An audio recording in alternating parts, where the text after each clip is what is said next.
إلى حضرة النبي سيدنا رسول الله صلى الله عليه وسلم وإلى كافة الأنبياء والمرسلين وإلى أصحابه الكرام والتابعين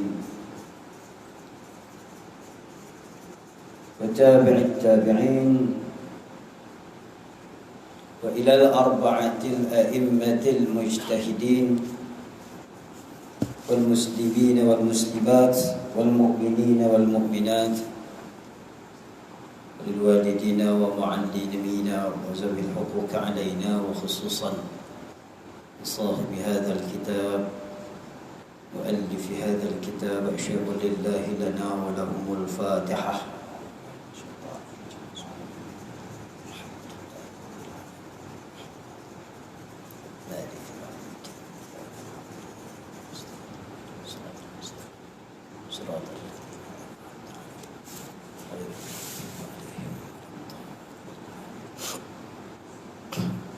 بسم الله الرحمن الرحيم. الحمد لله رب العالمين، والصلاة والسلام على سيد المرسلين سيدنا مولانا محمد وعلى آله وصحبه أجمعين. اللهم صل وسلم وبارك على سيدنا محمد الفاتح لما أغلق الخاتم لما سبق ناصر الحق بالحق والهادي إلى صراطك المستقيم وعلى آله وصحبه حق قدره ومقداره العظيم.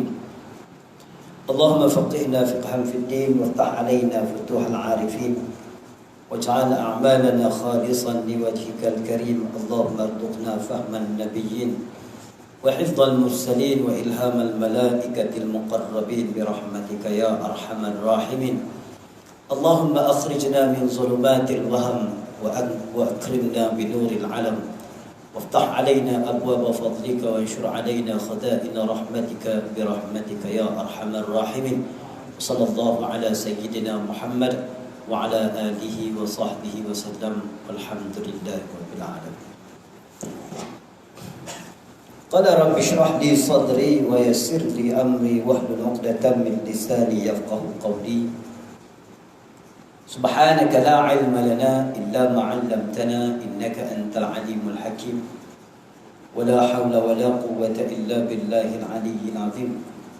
ولا حول ولا قوة إلا بالله العلي العظيم. ولا حول ولا قوة إلا بالله العلي العظيم. أما بعد، وقال الشيخ المؤلف رحمه الله ونفعنا به بعلومه وبركاته في الدارين آمين. رب يسر ولا تعسر وتمم بالخير. Hadirin yang dirahmati Allah, mana sambungan kita? Mana yang tak ada kitab? Kita tak ambil. Kau tak boleh pakai kitab. Covid tak boleh pakai kitab. Nampak tak? Baik, yang saya tanda ni muka surat 6 kitab Jawi ni lah. Muka surat 6 kitab Muniyatul Musalli dengan katanya, dan ketujuh meninggalkan berkata-kata dengan sengaja. Sengaja, kalau bahasa kita sengaja, sengaja, ditulis sengaja. Jadi kita raih lah kitab ulama ni, baca begini begitu. Dan ketujuh meninggalkan, ketujuh daripada 9 perkara sebagai syarat mengesahkan akan sembahyang kita. Mengesahkan sembahyang kita, yang ketujuhnya di sini lah kitabnya. Apa dia kata? Meninggalkan berkata-kata dengan sengaja. Sifat bagi perkataan tu, bukan sifat bagi sifat di sini, sifat bagi berkata. Jadi perkataan tu macam mana? Sifat bagi berkata tu, perkataan tu lah yang bukan Quran atau zikir atau doa. Jadi 3 perkara ni dibenarkan, nisbah perkataan di dalam sembahyang. Apa dia? Yang pertama Quran, yang kedua zikir, yang keempat doa. Dan semua ketiga-tiga ni mestilah di dalam bahasa ataupun logat Arab. Tersentuh hati kita macam mana sekalipun, haram kita menggunakan bahasa kita. Bukan setakat haram, batal sembahyang. Hati ni tersentuh tak sama ni. Mai dalam sujud berdoa, ya Allah ya Tuhanku. Dalam sujud berdoa, ya Allah ya Tuhanku. Batal sembahyang tu, walaupun hang teriak terbit air mata berdarah. Tidak. Ada lagu tu? Ada. Saya dengar telinga saya sendiri. Saya mubarakah. Sembahyang tahajud bulan puasa tahun 2015. Ada seorang tu jadi qiyam, imam qiyam, tersentuh dalam bacaan dia, akhirnya dia berdoa dengan bahasa Melayu yang bisikannya itu didengar. Fitnah di dalam agama. Habis tu apa kat tanya, ustaz dengar kata dia? Awak aku tak dengar pula. Mikrofon mahal kot. Jadi maknanya lain daripada Quran, lain daripada zikir, lain daripada doa yang bukan berbahasa Arab tidak dibenarkan. Bahkan doa mesti doa yang warid daripada baginda Nabi sallallahu alaihi wasallam. Seperti mana qunut nazilah yang kita baca ketika minta simpang dan jauh daripada bala bencana, itu adalah warid daripada baginda Nabi sallallahu alaihi wasallam. Baik, ini yang ketujuh. Orang panggil nama dia rukun yang ketujuh ni, persoalan yang membincangkan tentang suatu lafaz yang lain daripada lafaz diri sembahyang. Ini tak boleh. Jangan duk cakap ataupun jangan mengeluarkan perkataan yang mempunyai huruf yang dapat dipaham dan mempunyai makna. Itu dia abang ke depan sekali. Tu. Apa kata dia? Maka jawab dia,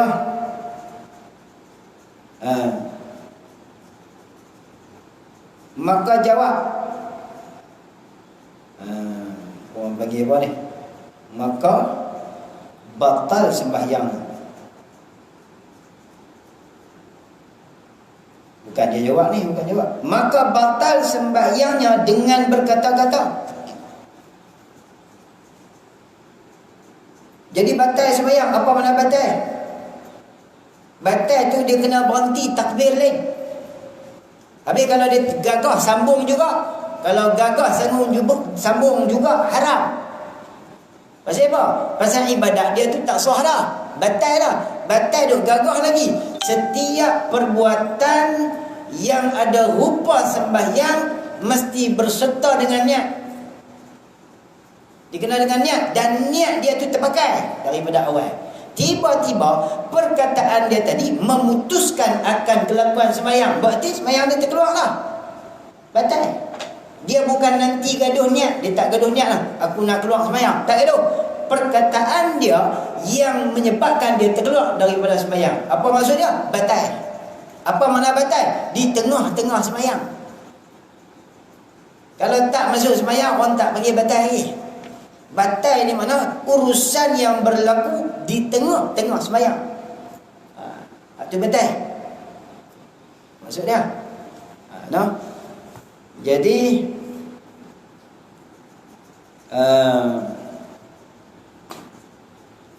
jadi bukan Quran, bukan zikir, bukan doa. Bila dia kata lagu tu, batal sembahyangnya. dengan berkata-kata. Ini dia nak taswir satu masalah yang kebanyakan berlaku di zaman kita ni. Masyarakat kita ni selalu sangat buat kerja ni, berdehem, kukiak dalam sembahyang. Orang Kedah kata, orang Kedah ni bercakap kasar, hati lembut, tuan-tuan percayalah. Dia bercakap kasar, lulak bercakap ni tak ada abang, hati lembut. Nah, tak percaya try menikah dengan orang Kedah. Kalau orang perempuan tak tahulah, orang lelaki siapalah. Ni dia bercakap, dia bunyi macam-macam dalam sembahyang. Kan? Nak buang tersangkut dekat hidung.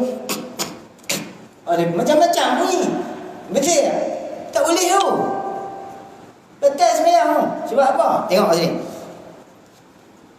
Maka batal sembahyangnya dengan berkata-kata dua huruf, sama ada memberi faham perkataannya itu atau tiada.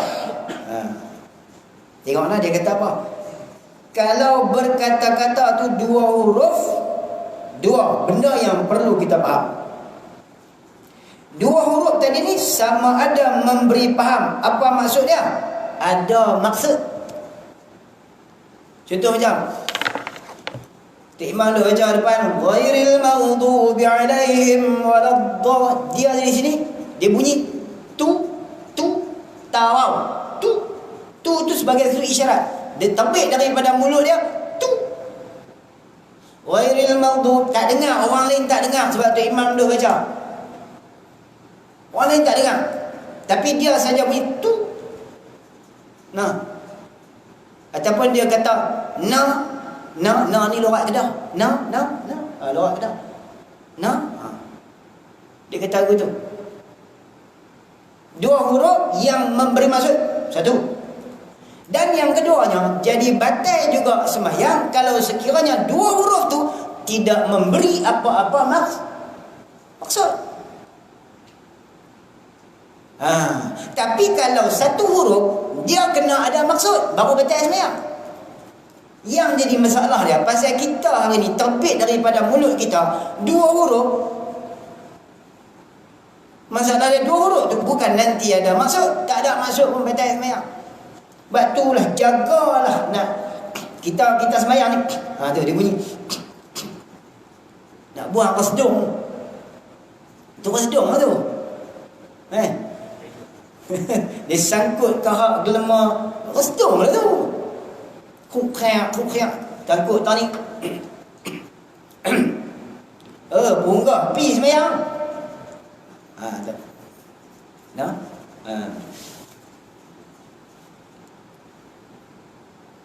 Jadi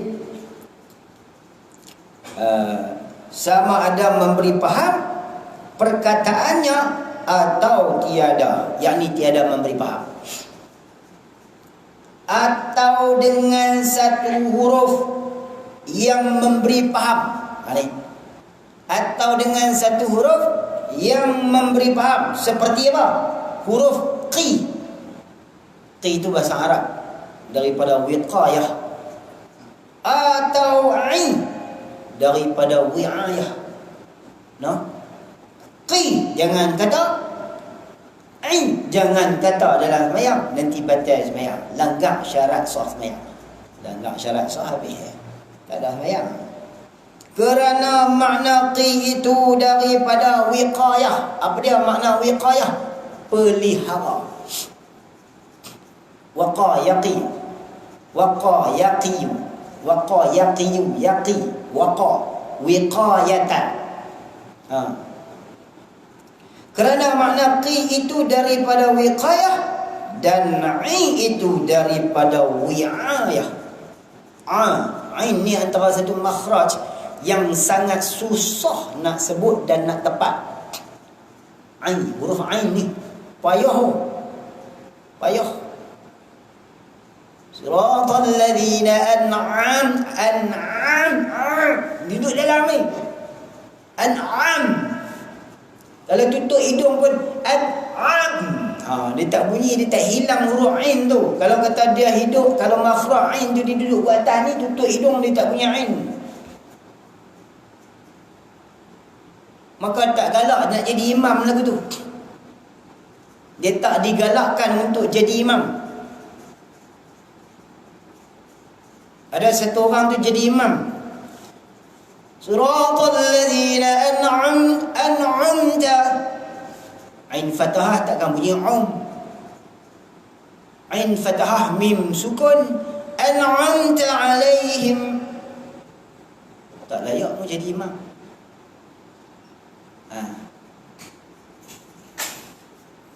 Ihdina apa? Iyyaka na'. Oh, ulama tajwid, ulama fiqh ambil berat bab ni. Apatah lagi dalam bab rukun sembahyang, bacaan Fatihah. Dia ambil berat. Sebab apa? Sehinggakan kalau tak dapat nak membezakan makhraj huruf ni, dia tak boleh pergi depan jadi imam. Tapi dalam banyak-banyak kita ni, ustaz kita baca elok, dia kena jadi imam. Tiba-tiba ada seorang anak muda, walaupun umur dia muda, tapi bacaan dia lebih elok, maka dia kena jadi imam. Ada orang tua yang alim, yang warak, yang bagus, dia juga fasih bacaan, maka dia jadi imam. Walaupun ada orang tua tapi baca tak fasih, walaupun dia ni orang baik, tapi ada anak muda yang boleh bacaan dia fasih, maka dia jadi imam. Ikut grade dia. Yang paling utama sekali, dia baca fasih, alim, lagi orang baik, maka dia jadi imam. Tertib ulama sebut lagi tak fiqh. Tu. Ain ni payah. Payah nak sebut. Kena tutup hidung. Praktis dia kena tutup hidung. Kalau ada tak ada. Tak sampai tu. Ni makhraj hidung. Tapi tak ada, dia duduk kat hangkung. Halqum ni. Tu. Kerana makna qi itu daripada wiqayah dan ai itu daripada wi'ayah. Apa dia wi'ayah? Nah. Tu. Atau satu huruf. Atau satu huruf. Atau ni atau. Pada kata mana? Atas tu lah. Kalau kata satu huruf yang memberi paha, qi'i. Ataupun satu huruf yang bermad. Apa dia? Satu huruf yang bermad. Bermad ni maknanya dia gandaan.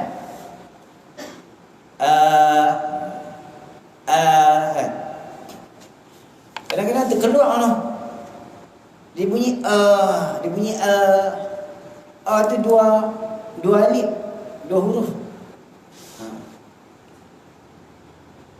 Yang bermad ni makna yang ada panjang. Itu bermad.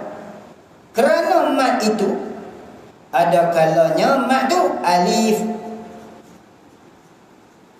atau ada kalanya mad itu waw, atau ada kalanya mad itu ya.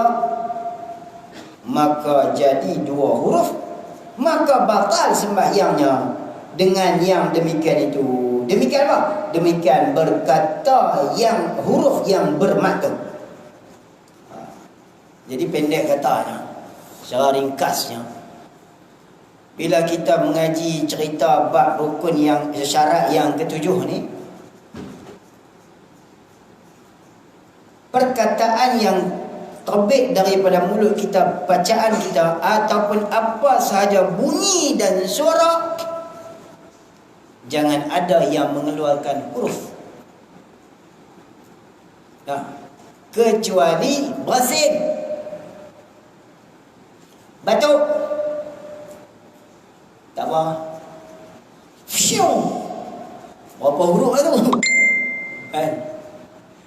Dia tak ambil bersin, bersin tak apa, menguap, itu bahaya.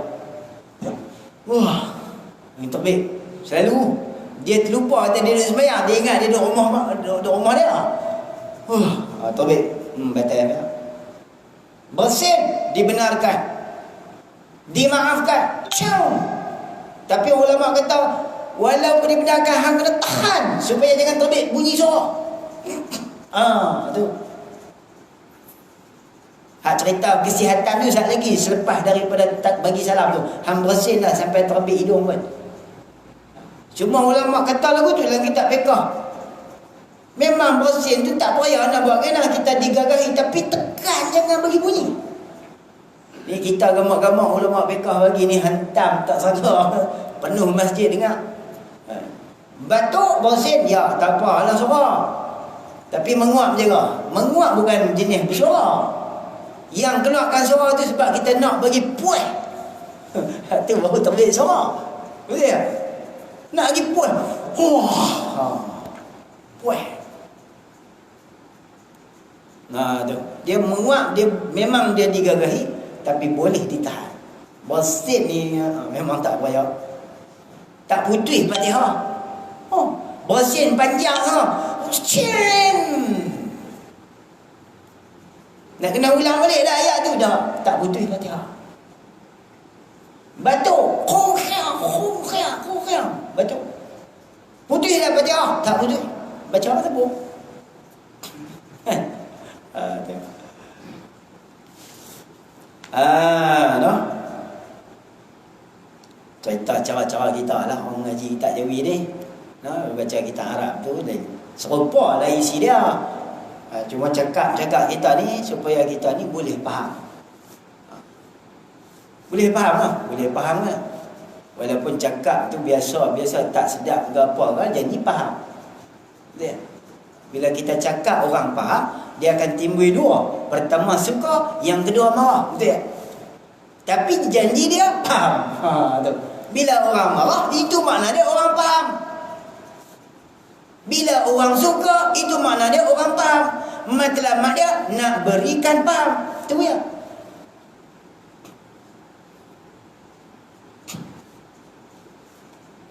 Bukan nak jawab periksa weh. Jawab periksa boleh lah guna bahasa buku. Hak ni bukan jawab periksa. Hak ni bercakap, mengajar ikut bahasa sesuai lah. Kalau orang negeri 9 tengok dia cakap negeri 9 kadang-kadang tabik bahasa tak faham sepatah. Tak faham sepatah. Tambahlah orang Kedah Bali. Jangan kata orang KL nak faham Bali. Orang Kedah sendiri pun tak dia faham lagi bahasa Bali. Teruk tu orang Bali lah tu. Lawak lah. Baik. Jadi katanya maka jadi 2 huruf. Jadi 2 huruf lah sebab huruf mat. Siapa kita takbir? Allahu Akbar. 2 huruf Ada 2 alif depan tu. Batal tak sembahyang? Hei, bukan batal tu. Tak terpakai takbir tu. Hak tu bukan batal. Hak tu tak masuk sembahyang lagi. Allahu Akbar. Tu tahu dah sembahyang dia tu, takbir dia tu tak masuk sembahyang pun. Kenapa? Di situ ada mat yang ada huruf yang bukan lafaz takbir. Apa dia? Huruf hamzah istifham.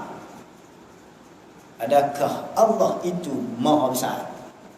Itu makna dia mat yang kita nak bincang sini ni pasal dia kata mat. Apa dia makna mat? Mat ni tuan-tuan faham saja saya bagi lambat ya, nak bagi publish cepat tu. Mat ni maknanya 2 huruf. Tu ya.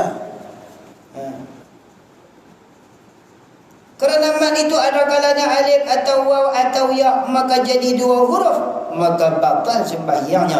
Dengan yang demikian itu perkataan. Dan ke-8 habis dah itu. Habis. Jadi yang ke-7 habis, yang ke-8 semua ada 9. Yang ke-8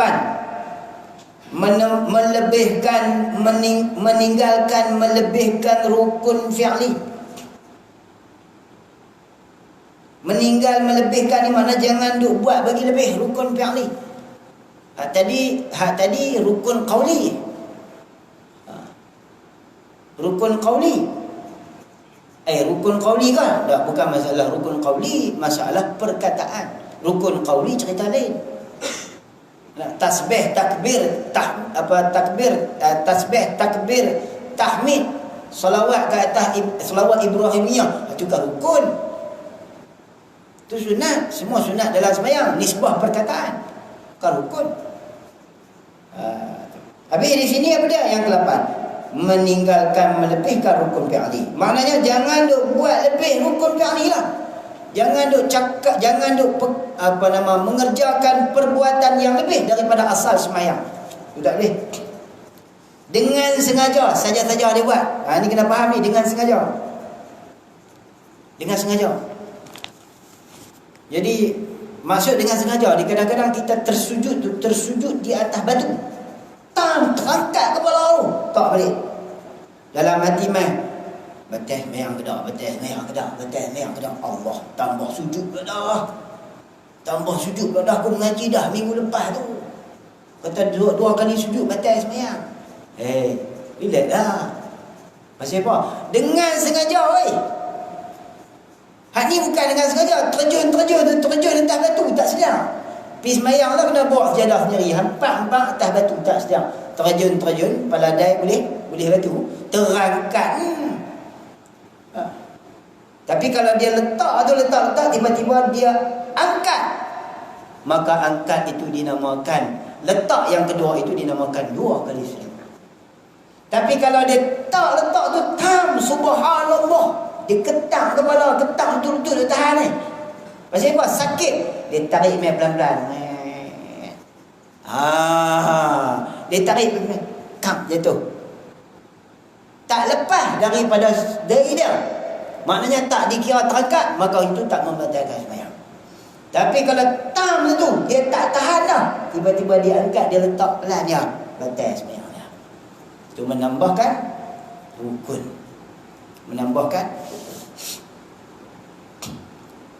Meninggalkan, melebihkan rukun fi'li dengan sengajanya. Ni tani yang orang lupa ni kadang-kadang dengan sengaja. Maka jika ia sujud, ia seorang musalli itu, orang yang sujud itu, sujud 3 kali. Sujud 3 kali. Macam mana? Sujud 3 kali. Atau rokok 2 kali. Dia tak buat main lagi macam mana tu. Macam mana? Seperti ia sujud di atas umpama suatu yang tajam. Macam batu ke, duri ke. Tu rupa taswir masalah sujud 3 kali dalam sembahyang. Asal sujud dalam sembahyang 2 sujud. Tiba-tiba jadi 3. Kod mana? Kod ni. Kod kes apa? Kes dia sujud atas tulang. Sujud atas tulang, sujud atas duri, sujud atas mata tajam batu. Maka diangkatkan dahinya. Tiba-tiba dia angkatkan dahinya, maka sujud pula. Tambah lain pula sujud. Nescaya menambahi sujud. Tambah sujud. Jikalau royah dia masalah ni, maknanya tak boleh nak dimaafkan. Takkan tak boleh kot sikit yang kan. Bukan jenis Allah minta kurang, dia dah boleh minta kurang. Jikalau sedikit diangkatkan kepalanya sekalipun. Sekalipun, sikit tak boleh tak? Tak boleh ke? Sikit tak boleh. Sebab tu lagu mana? Bila kena kita tahan, ubah pelan-pelan. Jangan angkat daripada yang kena tu. Kalau kita ubah ni menyebabkan daya kita terangkat daripada tanah, berarti kena elakkan ubah tu. Tahanlah sampai kita angkat. Rolip dia lagu itulah. Kalau kata duri tu dia boleh terbenam ke bawah, kita tarik tu tak terangkat kepala kita, tak ada masalah.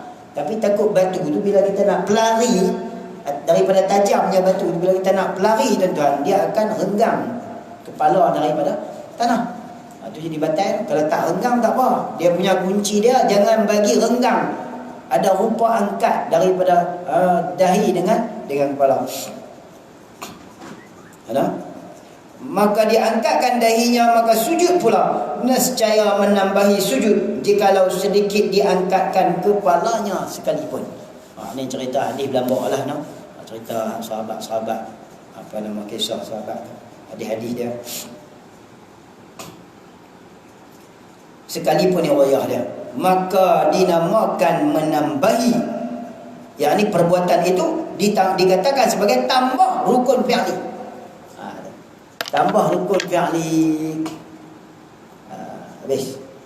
Maka batal sembahyangnya dengan menambahkan rukun fi'li tu. Nah, kita ni baca sampai berapa? Isya kan? Dekat Isya kan? Mana dia? 8.40 41. Dia lah 4.41 kan? 4 minit Kemudian katanya musannif rahimahullah.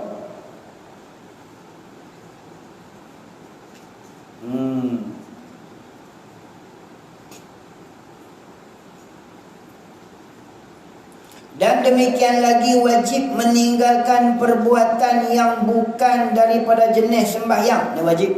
Nah.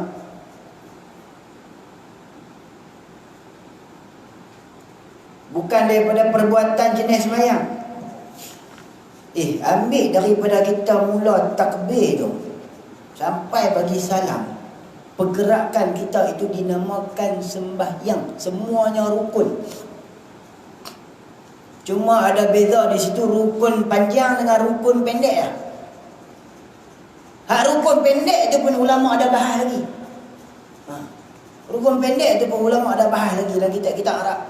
Kitab besar-besar lah kan. Ulama ada bahas lagi. Kalau terjadi panjang macam mana, kalau kita ni jadi makmum imam tu je panjangkan macam mana. Ada lagi disebut. Seperti memukul. Mukul apa tu? Tak saya ni dikelam sikit. Seperti memukul apa? Seperti memukul 3 kali pukul. Tu. Oh, maknanya pergerakan lah. Seperti memukul 3 kali pukul. Pergerakan. Maknanya pergerakan kita. Jangan bagi berturut-turut sebanyak 3 kali. 1, 2, 3. Tahu. 1, 2, 3. Kalau dia tak gitu, gagah lagi. Saya anggota ni anggota kecil. Ni kalau anggota besar, letih lah dia tengok orang salah sembahyang. Allahu Akbar. Macam-macam kan. Macam-macam. Ngaji kerana inilah hubungan kita dengan Allah. Hubungan kita dengan Allah sembahyang. Di mana lagi hubungan kita dengan Allah melainkan dalam sembahyang lah. Paling dekat kali kita dengan Allah. Baik. Orang yang berjiwa besar ni tuan-tuan. Orang yang berjiwa besar di dalam agama ni walaupun dia ilmu tak banyak. Orang yang tuan-tuan ingat tahulah, orang yang berjiwa besar walaupun dia bukan dalam bidang agama tapi dia jiwa besar, dia akan cari ilmu untuk nak menyempurnakan amal ibadat dia. Tu orang jiwa besar dalam agama. Allah ambil kira tu. Allah ambil kira cita-cita dia, hemah dia, kesungguhan dia. Ni orang panggil apa? Jiwa dia, jiwa besar dia. Aku ni semangat dia dengan ilmu. Allah ambil kira tu kan. Aku nak betul, aku nak menyempurnakan ilmu aku dalam ibadat aku nak, kerana inilah hubungan aku dengan Allah Ta'ala. Ambil kira mengaji satu kitab ke satu kitab, satu kitab ke satu kitab. Walaupun siang hari dia sibuk dengan pekerjaan dia. Tambah-tambah kita ketua keluarga pula, orang lelaki ke semua. Ni macam lah ni, kita semua lelaki ni COVID, orang perempuan mana boleh main masjid surau. Lepas tu tak ada, mereka tak ada, kita kena balik aja. Kita kena balik aja. Bila kita balik aja, isteri tu dia kena dengar cakap suami. Tak boleh lah isteri tu buat alah balik lah. Satu benda lah saya nak abang bagi lah. Cuba tolong tengok. Isteri kita ni, dia mesti kena anggap suami dia ni lebih segala-galanya daripada segala-galanya. Lebih daripada segala-galanya. Walaupun suami dia ni tukang sapu sampah. Isteri. Isteri ni dia kena menganggap suami dia tu macam raja. Dan isteri juga haram menyakiti suaminya dengan mengangkat orang lain di hadapan suaminya. Haram. Berdosa besar. Kadang-kadang dia kata, dia tu bagus. Hati suami dia terasa tak? Suami dia tak bagus dalam bab tu, tiba-tiba dia bercakap tu, bagus dia tu. Ni saya dah sebut dah semalam. Ada sebut. Isteri yang baik, isteri yang sentiasa mengagung dan menyanjungi suami dia.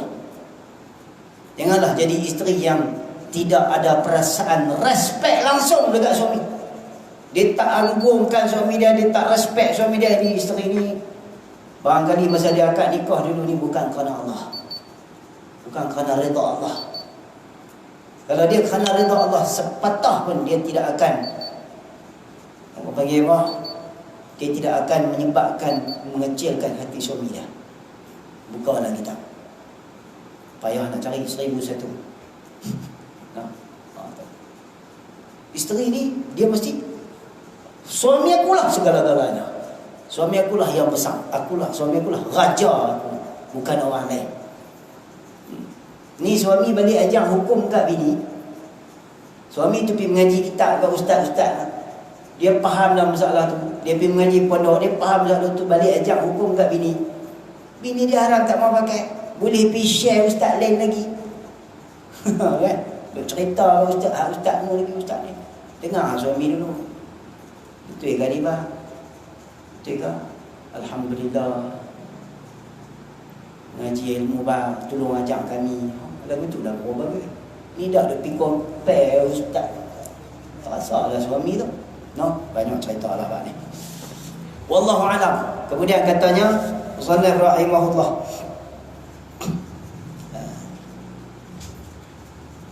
dan demikian lagi wajib meninggalkan perbuatan yang bukan daripada jenis sembahyang seperti memukul 3 kali. Wallahu alam. No, kita berhenti dekat tu lah. Macam mana kita ada SOP, kita kena ikutlah SOP ni. Ada apa-apa soalan? Ada soalan? 1 minit. Mudah ya abang ni, mudah ya, kita ada faham selalu dah. Ustaz dah. InsyaAllah. Tapi dalam kita duk kata mudah tu, kadang-kadang ada lagi yang tak faham tu. Buat macam mana kan? Subhanakallahumma bihamdika asyhadu an la ilaha illa anta astaghfiruka wa atubu ilaik. Bismillahirrahmanirrahim. Wal 'asr innal insana lafi khusr. إلا الذين آمنوا وعملوا الصالحات وتواصوا بالحق وتواصوا بالصبر. بسم الله الرحمن الرحيم. الحمد لله رب العالمين والصلاة والسلام على سيد المرسلين سيدنا مولانا محمد وعلى آله وصحبه أجمعين. اللهم علمنا ما جهلنا وذكرنا ما نسينا. اللهم اغننا بالعلم وزينا بالحلم وأكرمنا بالتقوى وجملنا بالعافية. اللهم فقهنا فقها في الدين وعلمنا التأويل واهدنا صراطك المستقيم. اللهم اجعل جمعنا هذا جمعا مرحوما وتفرقنا من بعده تفرقا معصوما. وصلى الله على سيدنا محمد وعلى آله وصحبه وسلم. والحمد لله رب العالمين. تقبل الله.